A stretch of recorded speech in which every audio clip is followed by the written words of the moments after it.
Hi students, welcome to IK Academy. So TNPSC, TNSLB, Railway இந்த மாதிரி எக்ஸாம்ஸ்ல இந்த மாதிரி கேள்விகள் வந்தா நம்ம உடனே ஸ்கிப் பண்ணிடுவோம். ஆனா ரொம்ப ஈஸியா சால்வ் பண்ணலாம். அதான் எப்படி சொல்லி தர போறேன். வீடியோ கடைசி வரைக்கும் பாருங்க. முதல் முறையா நம்ம சேனலை பாத்தீங்கன்னா மறக்காம சப்ஸ்கிரைப் பண்ணிக்கோங்க. வீடியோ லைக் பண்ணுங்க, கமெண்ட் பண்ணுங்க, எல்லாருக்கும் ஷேர் பண்ணுங்க. சால்வ் பண்ணிடலாமா? அதே மாதிரி இதை எப்படி சால்வ் பண்ண சொல்லி தந்த பிறகு வீடியோட கடைசியில உங்களுக்கு ஒரு ஹோம்வொர்க் क्वेश्चन கொடுப்பேன். அதோட ஆன்சர் என்னங்கிறது நீங்க என்ன பண்ணணும் கமெண்ட் பண்ணணும். ரைட்டா? ஓகே. சோ இப்போ 256 பவர் 0.13. இதை வந்து நீங்க கண்டுபிடிக்கணும்னு நினைச்சீங்கன்னா எவ்வளவு நேரம் கண்டுபிடிக்க முடியாது. ஓகேவா? அப்ப என்ன சார் பண்ணலாம் அப்படின்னா சொல்லி தரேன் கவனிங்க. எல்லாரும் சின்ன பிள்ளைல ஒரு ஃபார்முலா படிச்சிருப்போம். என்ன அப்படின்னா a power m into a power n equal to a power m plus n. ஆமா தானே? அதாவது மல்டிபிள் பண்ற ரெண்டு நம்பரும் ஈக்குவலா இருந்தா பவர் ஆட் பண்ணிக்கலாம். இவ்வளவுதான். அப்ப என்ன பண்ணலாம்? இப்ப 256 பவர் 0.13 plus 0.12 ஆட் பண்ணிக்கலாமா?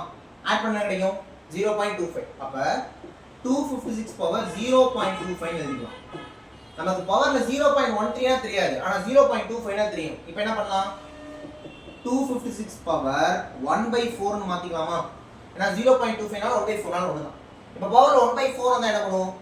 பவர்ல 1/2 வந்தா ஸ்கொயர் ரூட், பவர்ல 1/3 வந்தா கியூப் ரூட், பவர்ல 1/4 வந்தா எந்த நம்பரை 4 வாட்டி பெருக்கினா இது வந்திருக்கும் கண்டுபிடிக்கணும். ஆமா தானே?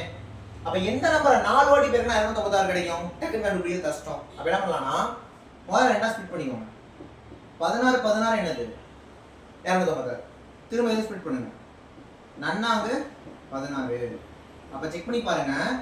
4 4 டைம்ஸ் மல்டிபிள் பண்ணாதான் 256 வந்துரும். அப்ப 256 பவர் 1/4 னா ஆன்சர் என்னது? 4. அப்ப இதுக்கான ஆன்சர் 4. ஓகேவா? புரிஞ்சுச்சா? சரி. இப்போ உங்களுக்கான homework question 169 power 0.32 into 169 power 0.18. இதுக்கான ஆன்சர் என்னங்கறத கீழ கமெண்ட் பண்ணுங்க. இதே மாதிரி வீடியோஸ்க்கு நம்ம சேனலை ஃபாலோ பண்ணிக்கோங்க. அடுத்த வீடியோல பார்க்கலாம். Thank you.